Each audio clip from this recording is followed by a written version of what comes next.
হযরত আবু হুরায়রা দোয়া করতেন, আল্লাহুম্মা লা তুদরিকনি সানাতুস সিত্তিনা ওয়ালা ইমারাতুস সিবয়ান। আল্লাহ, 60 হিজরির যুবকের শাসন থেকে তুমি আমাকে বাঁচাও, তার ফিতনা থেকে তুমি আমাকে বাঁচাও। দেখেন, সমস্ত মক্কাবাসী বলল, হুসাইন রাদিয়াল্লাহু আনহু, আপনি মেহেরবানি করে মক্কা থেকে যাবেন না। আমরা মক্কাবাসী আপনার কাছে বায়াত নিলাম, জীবনের সবটুকুন দিয়ে আপনার সাথে আমরা জিহাদ করব। আপনার ডানে বামে পিছনে থেকে আমরা বেঈমানদের সাথে, দুশমনের সাথে লড়াই করব, আপনার নিরাপত্তা দিব, আমরা জীবন দিয়ে আপনার পক্ষে লড়াই করব। মক্কাবাসীর ওয়াদা ছিল সঠিক, কিন্তু কুফার মানুষেরা তারা চিঠি লিখল ইমাম হুসাইন বরাবর, একটা না দুইটা না, 40,000 চিঠি ইতিমধ্যে এসে গেল। হযরত ইমাম হুসাইন রাদিয়াল্লাহু আনহু তিনি চিঠি 40,000 চিঠি আসার পরে চিন্তা করলেন, এত মানুষ আমার আনুগত্য চায়, যদি তাদের ডাকে সাড়া না দিই, কিয়ামতের ময়দানে যদি তারা কিয়ামতের ময়দানে আমি আমার নানার দরবারে কি জবাবদিহিতা করব সেই দিন। এত মানুষ চিঠি পাঠাইল। মুসলিম বিন আকিলকে বললেন, মুসলিম, আমি তোমাকে একমাত্র বিশ্বাস করি, তুমি আমার ভাই, তোমার 2টা সন্তান নিয়ে তুমি রওনা হয়ে যাও, ইরাকের কুফা নগরে যাবা। কুফার মানুষের হাল হকিকত জানার পরে, তাদের চেতনা সিদ্ধান্ত জানার পরে তুমি আমার কাছে চিঠি লিখবা। তোমার চিঠির প্রেক্ষিতে আমি হুসাইন কুফা নগরের দিকে রওনা দেব। সুবহানাল্লাহ।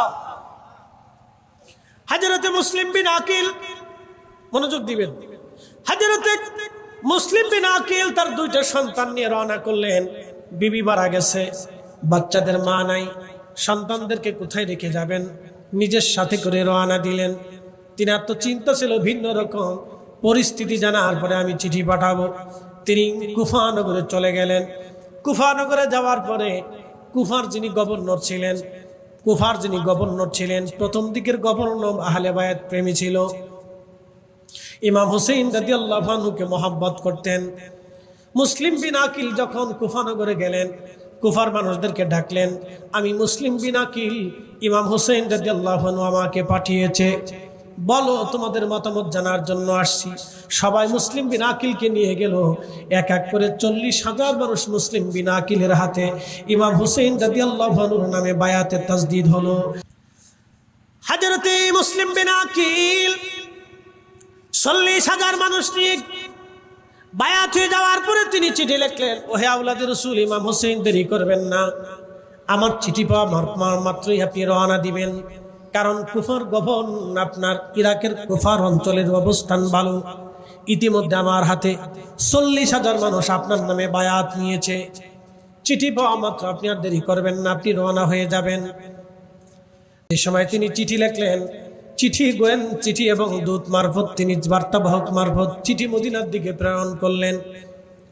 কিন্তু চিঠি লেখার কয়েকদিন পরে উবাইদুল্লাহ ইবনে জিয়াদ যখন গভর্নর হয়ে আসলেন, গভর্নর হয়ে আসার পরে তিনি জানতে পারলেন ইরাকের কুফা নগরে 40,000 মানুষ ইতিমধ্যে মুসলিম বিন আকিল রাদিয়াল্লাহু আনহুর হাতে ইমাম হুসাইন রাদিয়াল্লাহু আনহুর নামে বায়াত নিয়ে ফেলেছে। তিনি চিন্তা করলেন, যে কোনো মূল্যে তাদেরকে ভয়ভীতি দেখাই হলো ফিরে নিয়ে চলে আসা লাগবে।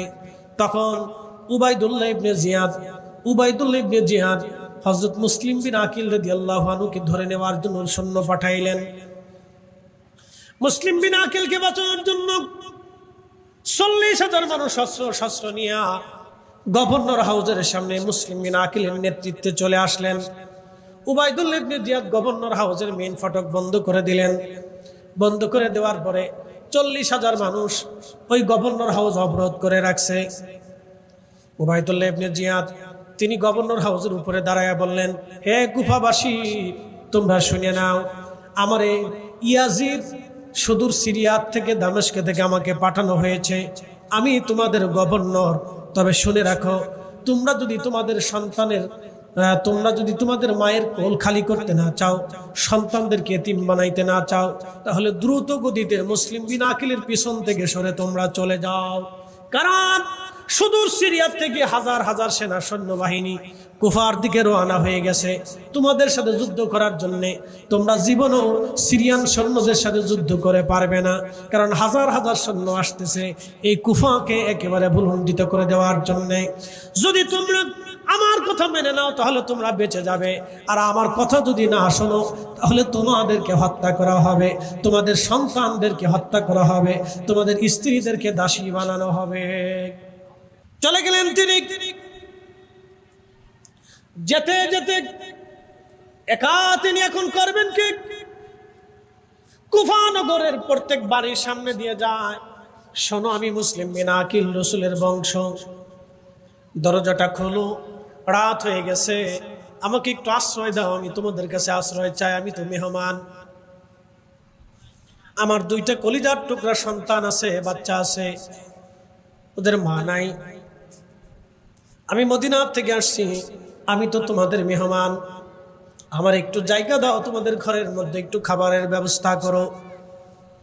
যেই বাড়িতে গেল সেই বাড়ির সকল দরজা মহিলারা পুরুষরা বন্ধ করে দিল।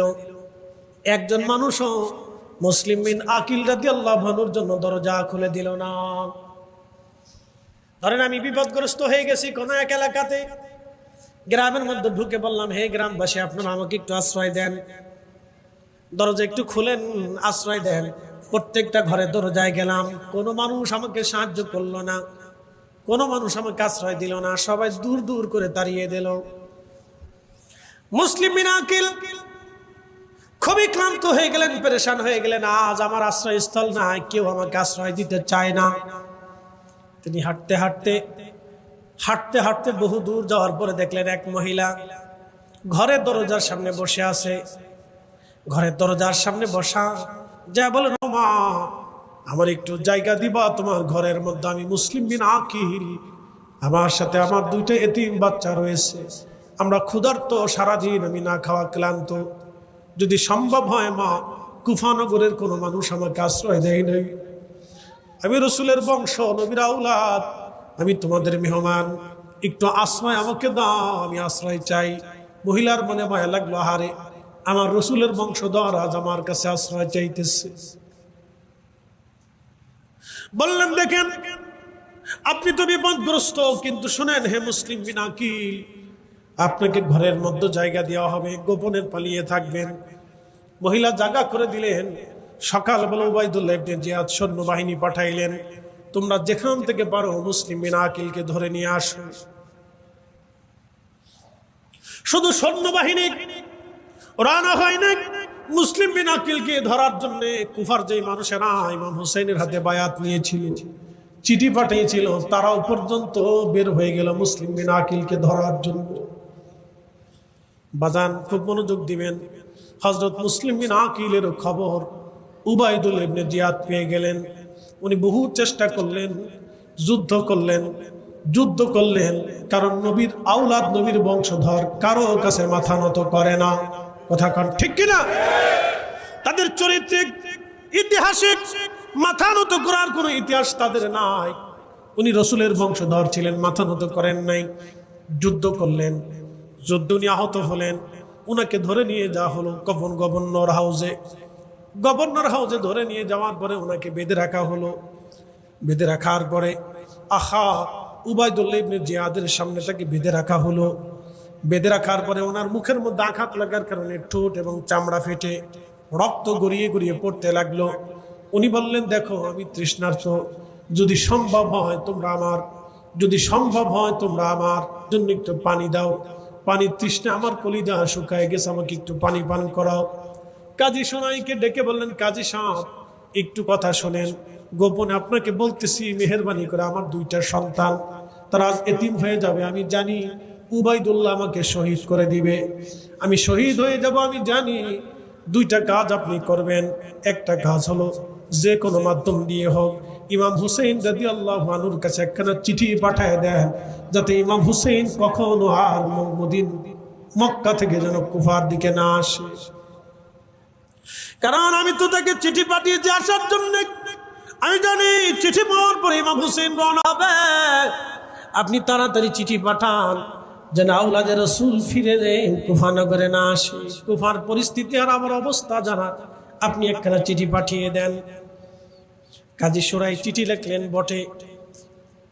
কাজী সুরাইকে বললেন, কাজী আপনি আরেকটা কাজ করবেন, আমার দুইটা সন্তানকে যে কোনো মাধ্যম দিয়ে হোক মদিনায় তার আত্মীয় স্বজনের কাছে পাঠানোর ব্যবস্থা করবেন।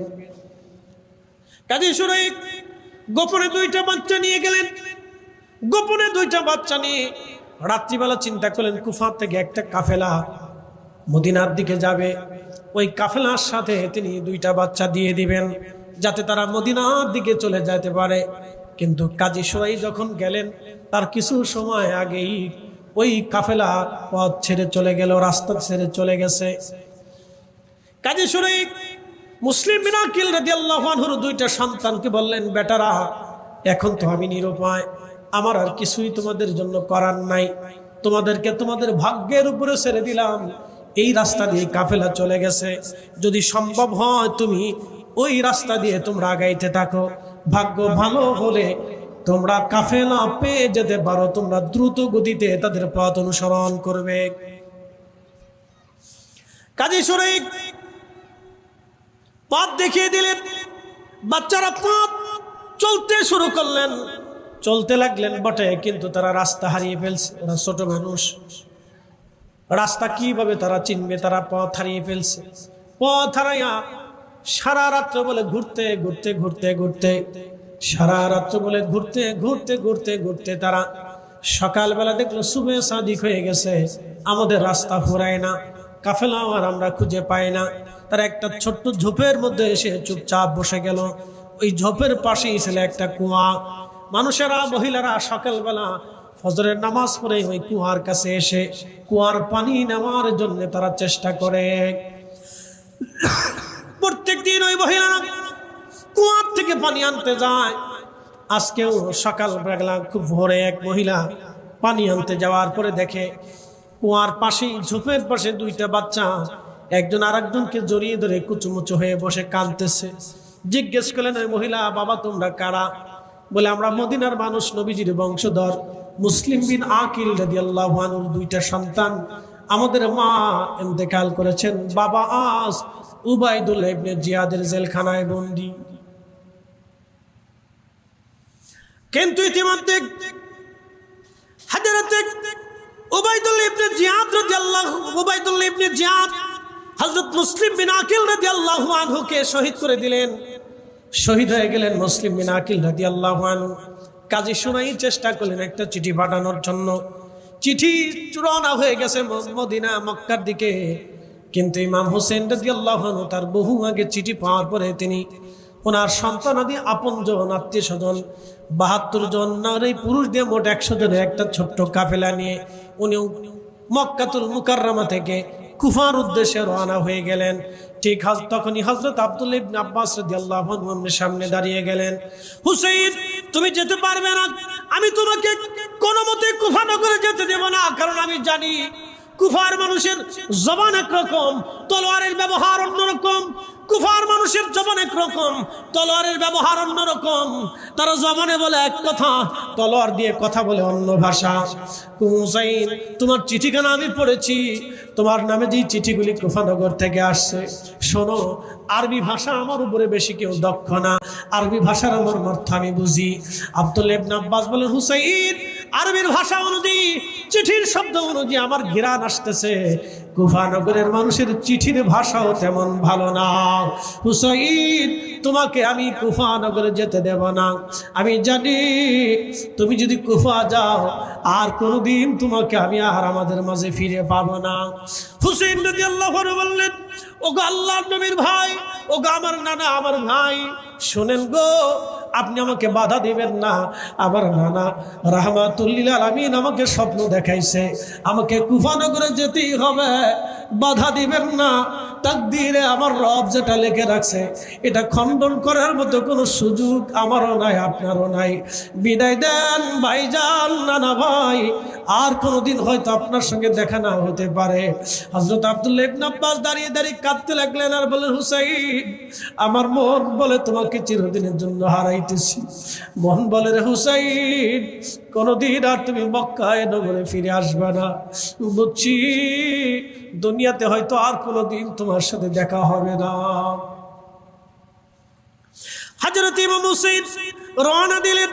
দিতে দিতে বহু রাস্তা যখন চলে আসলেন, চলে আসার পরে ওনার কাছে চিঠি আসছে, হুসাইন আপনি কুফা আসবেন না, মুসলিম বিন আকিলকে উবাইদুল্লাহ ইবনে জিয়াদ শহীদ করে দিয়েছে, তার 2টা বাচ্চাকেও শহীদ করা হয়েছে। ইমাম হুসাইন বললেন, সাথীরা বলো তোমরা কি ফিরে যাবে? তখন তারা বললেন, না, আমাদের ভাইয়ের রক্তের প্রতিশোধ আমরা নেব কুফাতে, আমরা ফিরে যাব না, অবশ্যই আমরা কুফা রওনা করব। হযরত ইমাম হুসাইন রওনা করলেন, কিন্তু এই যে 2টা বাচ্চা এই মহিলা তার ঘরের মধ্যে নিয়ে গেলেন। পরের দিন সকালবেলা ওবাইদুল্লাহ ঘোষণা দিলেন, কুফাবাসী, মুসলিমের আকিলের 2টা সন্তানকে যদি তোমরা জীবন্ত জিন্দা তোমরা ধরে এনে দিতে পারো, 1000 স্বর্ণ মুদ্রা পুরস্কার তোমাদেরকে দেওয়া হবে। যদি উবাইদুল্লাহ ইবনে জিয়াদের 2টা সন্তানকে তোমরা ধরে এনে দিতে পারো, তাহলে অবশ্যই তোমাদেরকে 1000 স্বর্ণ মুদ্রা দেওয়া হবে। সকালবেলা এই ঘোষণা শোনার পরে কুফার মানুষ ঘোড়া নিয়ে, উট গাধা দুম্বা নিয়ে, যার যার শহরে নিয়ে রওনা হয়ে গেল এই 2টা বাচ্চাকে ধরে দেওয়ার জন্যে, টাকার জন্যে, পয়সার জন্যে, টাকার জন্য, পয়সার জন্য। এই জন্য টাকার বিনিময়ে বহু মানুষের ঈমান বিক্রি হয়ে যায়, টাকার কাছে মানুষের ঈমান বেঈমান হয়ে যায়, টাকার কাছে মানুষের ঈমান বেঈমান হয়ে যায়। কথা কন না কেন? হযরত ইমাম হুসাইন মুসলিম বিন আকিলের 2টা সন্তান মহিলা তার বাড়ি নিয়ে চলে গেলেন। গোপনে রুমের মধ্যে নিয়ে খাবার দাবার খাওয়া ঘুম পড়াই দিয়ে বলেন, বেটারা তোমরা এখানে থাকবা, আমি না ডাকলে কখনো বের হবা না, তোমরা অন্দরমহলের ভিতরেই থাকবা, সাবধান। মহিলার স্বামীর নাম ছিল হারেস। এই হারেসও বের হয়ে গেল ঘোড়ায় সওয়ার হয়ে 2টা সন্তানকে ধরে দেওয়ার জন্যে, কারণ তার ইচ্ছা ধরে দিতে পারলে 1000 স্বর্ণ মুদ্রা পাওয়া যাবে। 1000 স্বর্ণ মুদ্রা বর্তমান পৃথিবী